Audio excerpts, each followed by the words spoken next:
اور تقریباً 1947 جب ہمارے ہاں آزادی کا مسئلہ چل رہا تھا، تب تک یہودی جو ہے لاکھوں کی تعداد میں وہاں جمع ہو چکے تھے، اور جمع ہو کر کے ان لوگوں نے، اور اسی وقت ہٹلر کا دور بھی ختم ہوا تھا اور ہٹلر نے ان کو بہت مارا تھا، جس کو ہولوکاسٹ کہا جاتا ہے، اور بہت زیادہ ظلم کیا تھا۔ تو یہ سب بھاگ کر کے فلسطین میں جمع ہوئے، اور پھر ایک ایگریمنٹ سائن کروا لیا گیا دنیا کی بڑی بڑی طاقتوں سے کہ یہ اسرائیل ایک کنٹری ہے۔ فلسطین کو دو حصوں میں بانٹ دیا گیا، آدھا عربوں میں آدھا یہودیوں میں، فلسطین کے دو حصے کر دیے۔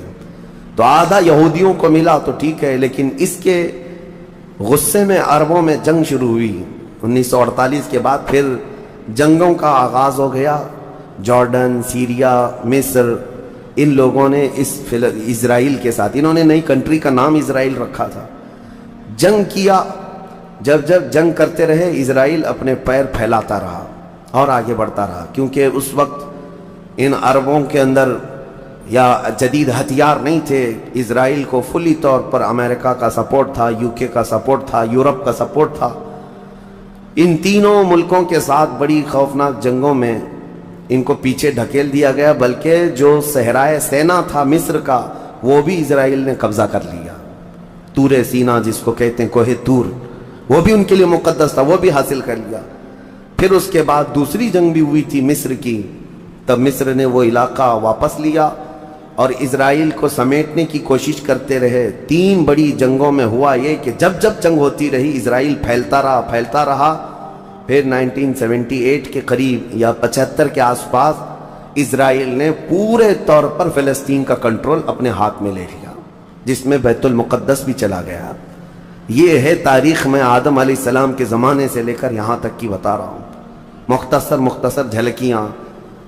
اس کے بعد سے یہودیوں نے بیت المقدس کا کنٹرول اپنے ہاتھ میں لیا، حالانکہ UN کا یہ فیصلہ ہے کہ پورے اسرائیل کو یہ خاص طور پر تنبیہ کی گئی ہے کہ صرف مسجد اقصی جو بیت المقدس ہے، اس کا کنٹرول اور اس کا مینجمنٹ، اس کے انتظامات یہودیوں کے ہاتھ میں بھی نہیں رہیں گے، اور وہاں کے فلسطینی مسلمانوں کے ہاتھ میں بھی نہیں رہیں گے۔ یہ جارڈن کی حکومت کو دیا گیا ہے۔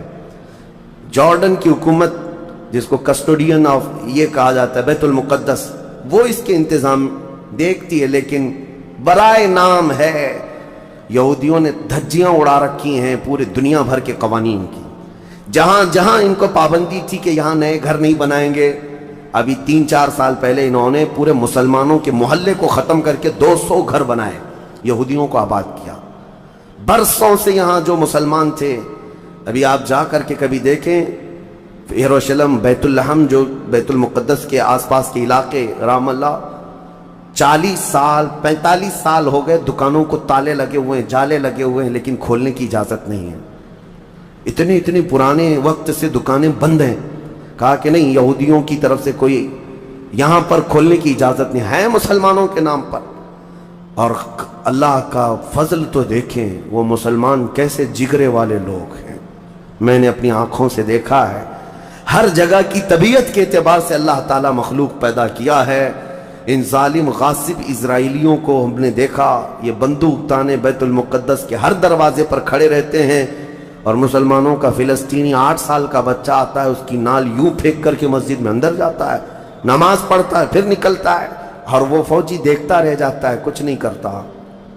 بسا اوقات گولیوں سے برساتے ہیں۔ روزانہ کا معمول یہ ہے، رات کو گولیوں کی بارش ہوئی، سمیٹ کر کے ختم کیا گیا، زخمی ہاسپٹل میں گئے، دوسرے دن دیکھا عصر کے بعد بیت المقدس کے باہر صحن جو ہے وہاں پر پھر عورتیں، بچے، سب جو روزانہ عصر سے لے کر مغرب تک اپنی روٹیاں، اپنے کھانے لے کر کے آتی ہیں، بیٹھتی ہیں، ایسا لگتا ہے یہاں کچھ ہوا ہی نہیں۔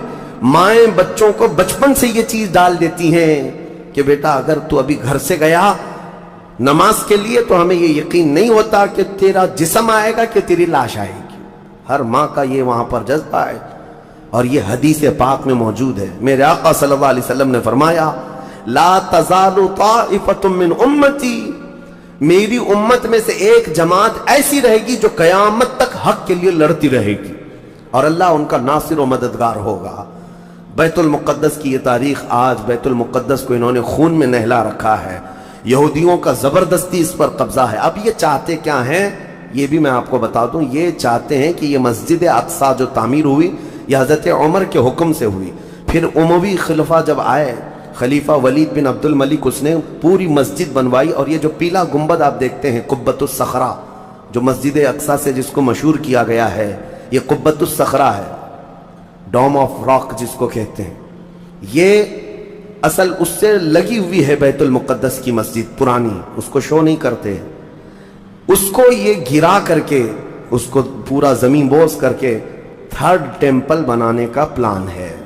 ان کو یہ چاہیے کہ حضرت داؤد علیہ السلام کے زمانے میں جو کام شروع ہوا تھا، سلیمان علیہ السلام نے جو مندر بنایا تھا، جو ٹیمپل بنایا تھا، ہم اس کو اسی جگہ تعمیر کریں گے۔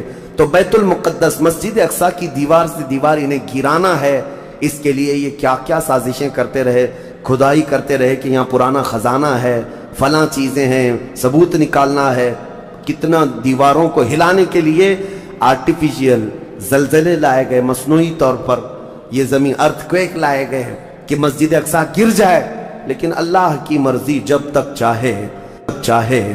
اب اگر حالات ایسی ہیں تو یہ مسجد اقصی کو گرا کر کے وہاں پر ایک تھرڈ ٹیمپل بنائیں گے، جس کا پورا آرکیٹیکٹ ڈیزائن بھی انہوں نے ظاہر کر دیا ہے، نشر کر دیا ہے، کوئن بھی ایک جاری کر دیا ہے جس کو لے کر کے ان کے تھرڈ ٹیمپل کے اندر جائے گا، آئے گا۔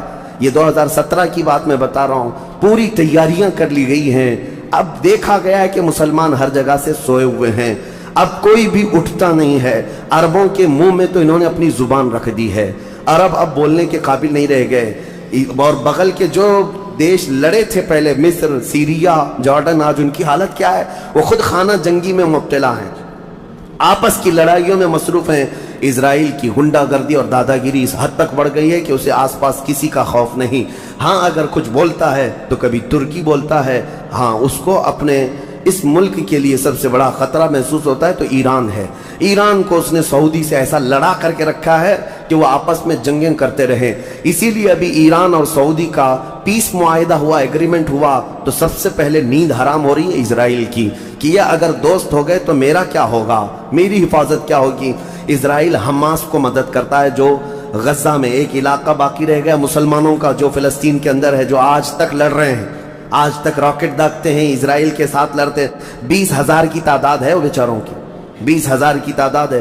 اب یہ تاریخ اس طرح سے بتائی جاتی ہے، نیوز اس طرح کی ہے، اسے حماس کو اسرائیل مدد کرتا ہے، فلاں مدد کرتا ہے، جو بھی مدد کرتا ہو ہمیں اس سے وہ نہیں، لیکن ایک حق جماعت قیامت تک حق پر قائم رہے گی اور بیت المقدس کے لیے لڑتی رہے گی۔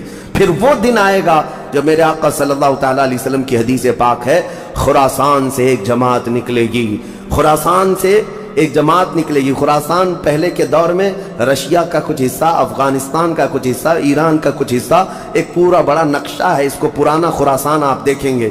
خراسان سے ایک جماعت نکلے گی، ان کے ہاتھ میں کالے جھنڈے ہوں گے۔ میرے آقا نے فرمایا وہ اتنی تیزی سے نکلیں گے کہ دنیا کی بڑی سی بڑی طاقت ان کا راستہ نہیں روک سکے گی، اور وہ سیدھے جھنڈے لے جا کر کے بیت المقدس میں نصب کریں گے، اور پھر اسلام کا پرچم وہاں سے بلند کیا جائے گا۔ یہ قیامت کے قریب ہونا ہے۔ اب میں اس بات پر اپنی گفتگو ختم کرتا ہوں۔ دعائیں تو ہیں کہ اللہ تعالیٰ بیت المقدس کو آزاد کرے، لیکن یہودی جتنے دن ناچتے رہیں گے، دندناتے رہیں گے، ایک دن آنا ہے دنیا اوپر سے نیچے ہو جائے، نیچے سے اوپر ہو جائے، مگر میرے مصطفیٰ کا فرمان ہو کر رہے گا انشاءاللہ، اور غلبہ اسلام آ کر رہے گا۔ آج یوم القدس کے طور پر پوری دنیا میں یہ بات منائی جا رہی ہے۔ میں بچوں میں یہ انفارمیشن نقل کرنا چاہتا ہوں کہ بچوں یاد رکھو ہمارا بیت المقدس سے کیا رشتہ ہے، ہمارا کیا تعلق ہے، اور ہمارے لیے وہ کتنی عظمت والی جگہ ہے۔ اس لیے کہ آپ ہندوستان میں ہیں، دور دراز ہیں، کہیں پر بھی ہیں، لیکن روحانی رشتہ تمہارا جب مدینے سے جڑا ہے تو مدینے کے آقا کے فرمان سے بھی جڑا ہوا ہے۔ اللہ کریم ہم سب کو بیت المقدس کے محافظین میں شامل فرمائے۔ قیامت کے قریب امام مہدی کی فوج میں اللہ تعالی ہمارا شمول فرمائے۔ کریم خدا بیت المقدس کو تو آزاد فرما دے۔